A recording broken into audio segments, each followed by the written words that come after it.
पवारवाडी पोलिसांची मोठी कारवाई। मालेगाव शहरात कोरेक्स बॉटल विकणारा आरोपी पोलिसाच्या ताब्यात। 100 कोडीनेयुक्त कोरेक्स बॉटल जप्त।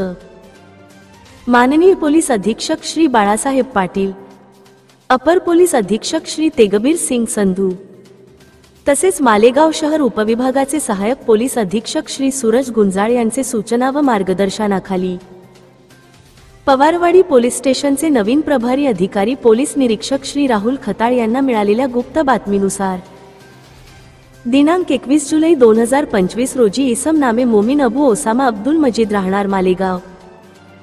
व सय्यद वसीम सय्यद जलील राहणार सुरत राज्य गुजरात हे नशाकारक कोडेनयुक्त कोरेक्स बॉटल विक्री करण्यासाठी मालेगाव शहरात आणत असल्याची खात्रीशीर बातमी मिळाल्याने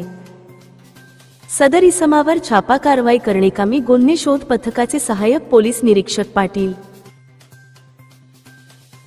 पोलीस हवालदार राकेश उबाळे, संतोष सांगळे, निलेश निकम, विनोद चव्हाण, उमेश खैरनार, सचिन राठोड, नवनाथ शेलार व 2 पंच असे पथक तयार करून रात्री 7 वाजता इसम नामे मोमीन अबू ओसामा अब्दुल मजीद यास छापा टाकून पकडले। त्याच्याकडे कोडेनयुक्त रेक्सनॉक्स टी कंपनीच्या 100 बॉटल नशा करण्यासाठी वापरले जाणारे 30,000 रुपये किमतीच्या बॉटल, मनुष्याचे मनोव्यापारावर परिणाम करणारा पदार्थ तसेच साठा त्यांचेकडे खरेदी बिल नसताना तसेच विक्री करण्याचा कोणताही परवाना अगर वैद्यकीय क्षेत्राचे कोणतेही ज्ञान अगर पदवी नसताना अथवा कोणत्याही डॉक्टरची लिहून दिलेली प्रिस्क्रिप्शन शिवाय स्वतःच्या आर्थिक फायद्यासाठी खुल्या बाजारात विक्री करण्यास प्रतिबंध असताना देखील अवैधरित्या विक्री व वितरण करण्याच्या उद्देशाने स्वतःच्या कब्जात बाळगताना मिळून आल्याने त्याने सदर 100 बॉटल हया इसम नामे सय्यद वसीम सय्यद जलील राहणार सुरत राज्य गुजरात याचे कडून घेतल्याने त्यासही ताब्यात घेऊन त्याच्यावर पवारवाडी पोलीस स्टेशन गुन्हा register number 180/2025 NDPS act 8C